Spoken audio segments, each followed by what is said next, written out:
Hi நண்பர்களே. Hello friends. கடந்த 10 நாட்களுக்கு மேல இன்டர்நெட்ல ரொம்ப வைரலா போற வீடியோ என்னன்னா அஜித் குமாரோட கார் ரேசிங் வீடியோ தான். அத பத்தி தான் நம்ம இந்த வீடியோல பார்க்க போறோம். எங்க அப்பா வீடு நிறைய பார்த்துட்டே இருந்தாரு. அப்ப போய் எங்க அப்பா கிட்ட ஒரு கேள்வி கேட்டேன். அஜித் குமார் 3rd பிளேஸ் தான் எடுத்திருக்காரு. அதுக்கே மக்கள் இவ்ளோ கொண்டாடுறாங்க. ஃபர்ஸ்ட் பிளேஸ் எடுத்திருந்தா கூட இவ்ளோ மக்கள் கொண்டாடலாமே. அதுக்கு எங்க அப்பா சொன்ன சில பதில்களை உங்ககிட்ட ஷேர் பண்ண விரும்புறேன். 3rd இல்ல டாப் 10ல வந்தா கூட அது பெரிய விஷயம் தான். முதல் விஷயம், அஜித் குமாரோட ப்ரொஃபஷனல் என்னன்னா ஆக்டிங். அந்த ஆக்டிங்கையும் தாண்டி இன்னொரு ப்ரொஃபஷனலுக்கு போய் வேர்ல்டு லெவல்ல ஜெயிக்கிறது இது பெரிய விஷயம்.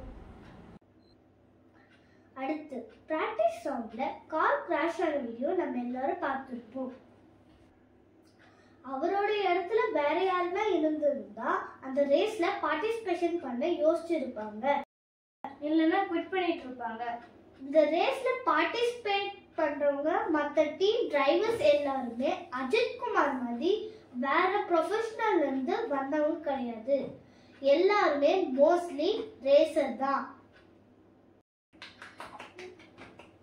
இவர் ஒரு புதுசா ரேசிங் டீம் ஆரம்பிச்சு பார்ட்டிசிபேட் பண்ண ஃபர்ஸ்ட் ரேஸ்ல 3rd பிளேஸ் வந்திருக்காங்கன்னா இது மிகப்பெரிய விஷயம். அடுத்த விஷயம் தான் ரொம்ப முக்கியமானது, ஃபிட்னஸ்.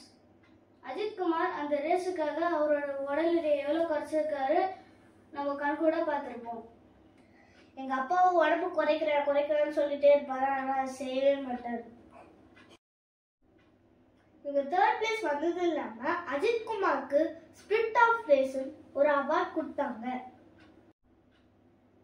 அந்த வின்னிங் செலிப்ரேஷன்ல இந்தியாவோட ஃபிளாக் பறந்தது. அதை பார்க்கறதுக்கே எங்களுக்கு ரொம்ப ஹாப்பியா இருந்தது. அஜித் குமாரோட வின்னிங் மொமெண்ட்டை பார்க்கும்போது ஃபாஸ்ட் அண்ட் ஃபியூரியஸ்ல வர ஒரு ஃபெமிலியர் டயலாக் ஞாபகம் வருது.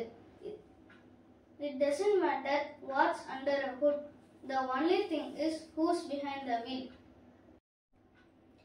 எங்களுக்கும் அஜித் குமாரோட கார் ரேசிங் பார்க்கணும் தான் ஆசை, ஆனா வாய்ப்பு எப்போ கிடைக்கும்னு தெரியல. Please subscribe to my channel. Bye friends.